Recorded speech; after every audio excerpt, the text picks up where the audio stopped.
Hello everyone! Good evening! So for today's video ay mag-exchange tayo ng coins. Kasi po nag-alkansya ako. I have here a piggy bank. I'm gonna show you. It's heavy na.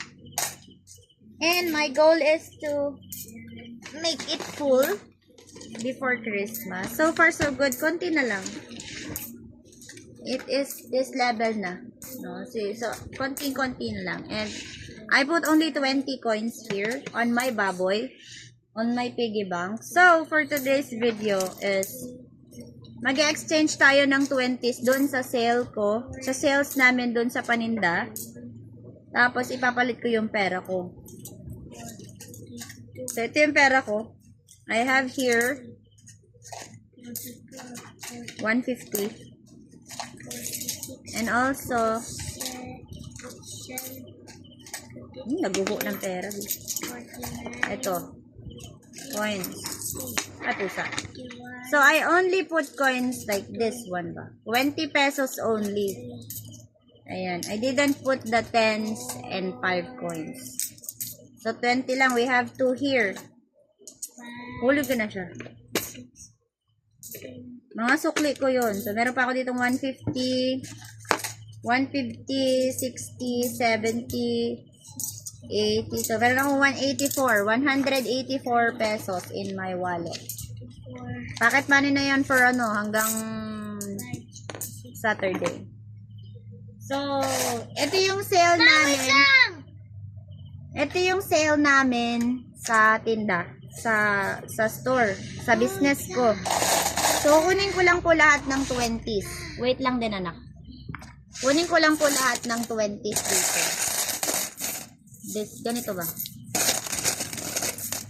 Oh. Tapos, papalitan ko siya. Hala, dami pala. Wala na. We got 1, 2, 3, 4, 5, 6 pieces. Wala na.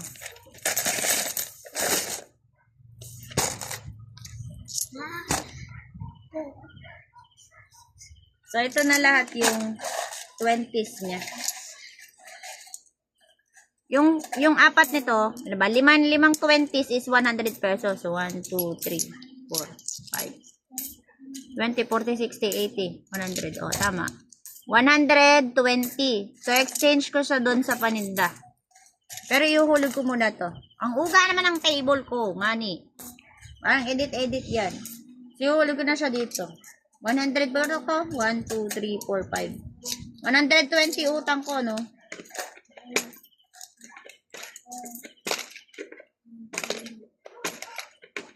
Okay. So, bayaran natin. 150. So, may sukli akong 30. O, anak. Anak, lili pa rin to eh.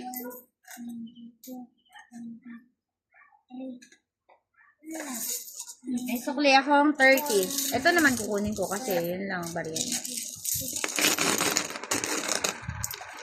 2, 4, 6, 8, 10, 12, 14, 16, 18, 20, 24, 25, 26, 27, 100 na! 30. Ayan. 100 na lahat Ito na lang yung ng pocket piso. money ko. 100 Ito na lang na pocket lahat money ng ko sa piso. buhay ko. Okay. Kinuha Yun mo lang. yung- Bye-bye. Ah, kinuha